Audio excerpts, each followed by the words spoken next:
detection commission running time? No, I was unaware of that until it got brought to my attention, and so no, I was. He certainly did not. I was unaware of it till people started texting me. Limitations upon it. Well, I mean, I guess. I don't know. I mean, that question could go on, and I'll be real honest with you. I didn't even see that part of it. I was in and out and saw parts of the game, but did not catch that part of it. But my phone was buzzing and lighting up from all my buddies that are not in football, just guys that watch the game. So, no, I really don't. There's not really much for me to say about that. So. Do you get, this week since you grew up here in the state, Mike, do you get more phone calls or text messages this week than you normally would, or does everybody try to leave you alone this week? I get a lot of text messages and a lot of phone calls, and this gives me an opportunity to let everybody know I have no tickets. So ticket availability is zero. But no, we get a lot of, Kristen and I both get a lot of messages, and both text and voicemail. Coach Gundy, it seems like the coordinator just continues to make big plays and it's kind of the focus of the defense. Can you talk just a little bit about his contribution? His contribution as a leader has been by far more important to our football team than what he's done on the field. And I know I'm saying that. Everybody's looking at me like here's a guy that's made like 100 tackles. But he has carried this defense mentally and emotionally himself through difficult times from weeks 2 or 3 all the way up through, I don't know, after the Nebraska game. And times when we were at Lafayette and having problems stopping them, winning at halftime. In Kansas, he was really, really good for us. And I'm really excited about, or happy for him, I should say, because of what he's done. He's come a long way, and he's put a lot of work into this program. And the Oklahoma State people should be thankful to him for a long time for what he's done. He's been really good for us. Mike, how far has your team come from game one till right now? And I know they've improved, but has this team improved more than any other you've coached? Yes. We weren't very good the first month of the year.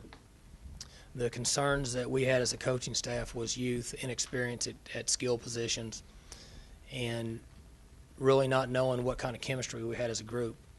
And we were fortunate the way the schedule fell that we were able to get enough wins and kind of hang on and manage as the season progressed and stay alive. And then we got a little bit better in each area. I'll give a lot of credit to our assistant coaches because they've stayed patient during tough times and handled the players in the right way and coached them and they were teachers and coaches and correct them and built them up and built them up and built them up. And then games 3 through 7 or 8, somewhere in that area, they were playing a lot better than they really were. And so they've now evolved where they're playing pretty good football and they're a pretty good team. You got guys saying today they're ready to play right now. And sometimes, I know there can be a worry that you're ready to play too early. I mean, does the normal routine, does that kind of help take care of some of that early week anxiety? Yeah, hopefully. I think that's fairly common at this time because there's so much built up in a game like this, and there's a lot of it because it's Oklahoma State. But if Oklahoma State was playing another school and our record was 10-1, there'd still be a lot of excitement. So I think that's okay. And when we watch tape and get out of practice and the coaches start to grind on them a little bit, we'll get them back down where they need to be. You said before that you kind of prefer to play late morning or early afternoon. With a night game, especially this week with everything that's going on and how big this game is, will that be difficult to keep guys from, getting too excited on not just during the week, but on Saturday with all that nervous energy going on? Well, there's going to be a lot of nervous energy with both teams, would be my guess, and coaches, and you wait around all day to play. It seems like you wait a week just on a Saturday. But that's the way it is. We're fortunate enough to be playing on prime time and national TV, and I guess it's national TV. And so you have to take, you got to learn to deal with that. I mean, I don't think that – I think most coaches would tell you they like to play at 1 o'clock. They like to get up and have pregame and go through your walkthroughs and go play the game. But there's a huge advantage to playing at 7 o'clock at night. So wherever they tell us to play, that's where we'll show up, and that's when we'll show up. Mike, do you feel like Shane Jarka has kind of set a tone in terms of toughness, especially for your younger players with what he's been doing?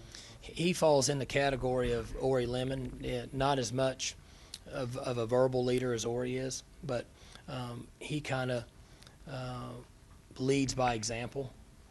I mean, he just plays every game, and he doesn't get to practice very much, but he shows up. He loves to play the game, and when you have a season like this year, there's a number of players that fit that role. Shane Jark is a guy that could have checked it in 8 weeks ago and nobody would have said anything. But he manages to play throughout the season. And Isaiah Anderson, who's a guy that people thought was not ever going to make a play here, ends up catching however many balls he's caught this year, with 4 or 5 of them being post routes. And the list goes on and on. In a season like this, you have people that contribute that you wouldn't think would contribute, and they make big plays, and then your team kind of gels with them. And so the younger players, they see guys like Shane Jarka who are stepping up and fighting through a lot of pain, willing to play the game for the right reasons, and it makes a big difference. Yeah, it's another example. There's a list of guys on the team. I mean, the injury he had last year, and he's been playing with, he's got something broken in his hand. He'd had 2 more interceptions if he had 2 hands. And he's had his knee drained I don't know how many times. And there's just something special about guys like that. They're willing to do it, and when you have enough of those guys, your team ends up winning some football games. And I've said this a million times. I've always used the basketball analogy. You know, you got a bunch of guys that'll set screens and dive for loose balls, and that's what this team's made of. We've got some guys that can score 40 now. We've got a few skill guys that are big-time players, but we've got a number of guys that are just willing to do whatever it takes to win. How are you guys health-wise at this point in the season coming into this game? We've been healthier in the last month than we've ever been around here. I mean, we've been very fortunate in that we don't practice very much. We're only out there an hour 40 on Tuesday, hour 30 on Wednesday, and 1 hour on Thursday, and that's it. And that was kind of our coaches' staff's plan early in the season, because we had great concerns about the youth of our football team, and we didn't want them to run into that wall mentally and then affect them physically. So we've been fortunate that we've been able to get everybody out on the field. Mike, at Kansas, your first half troubles sort of came back. I think all told, you played 5 disappointing first halves this year. How do you make sure that doesn't happen Saturday? I'm not sure. You'd like to attribute part of it to kind of a sandwich game where you had a big win at Texas, and Oklahoma was lurking out there, and Kansas was playing better than what they had earlier in the season, and then you're playing at Kansas, and there's some danger there. You'd like to think that's part of it. I'm not really sure what happens in cases like that, but we were able to come back and rally in the second half, and obviously it made a big difference. This senior class has won more than any other class so far. Is this your best one? Well, I hadn't thought about that. Last year was the best senior class we'd had around here in a long, long time. But I guess these guys now, there's not many of them, but they won a lot of football games. It's been a very good class, no question.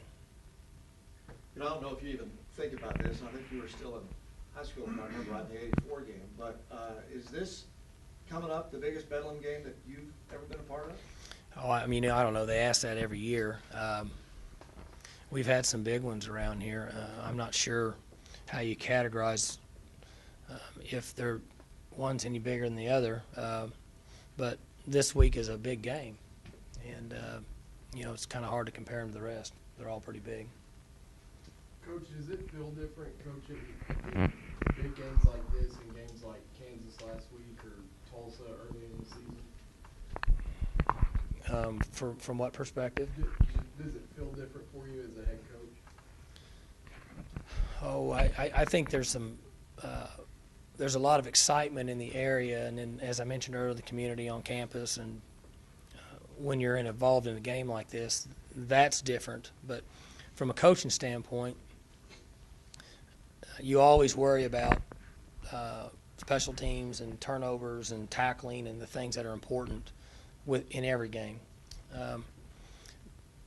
The Oklahoma game, obviously, because of the situation and how talented they are, is a big game. But then you always worry about a Kansas game if you go up there and have a letdown and lose. So it's kind of both sides. For me, it goes on in the back of my head for hours. Mike, you got a ton of young players, freshmen, and sophomores that are playing. So do they. Both are really good. Is this a deal where we're going to be back here next year, the two of you playing for the title? Oh, that's really hard for me to predict. I've noticed that we may be the two youngest teams in the league with players who actually impact the outcome of a game. I was happy for us, and I was sad for them. But I would guess that both teams have a chance to be pretty good next year. And then the aspect that you can't really talk about, Barry, is the chemistry. What's the chemistry of the team going to be like next year? And I'll say this and kind of to conclude, but last year's team chemistry was really good. We had all those issues happen. They still were able to win a lot of games. And I had great concerns about this year because I didn't know who was going to step up. And then we come through this year and have a better team chemistry than we had last year. So we've been very fortunate in that area. Good. All right. Thanks.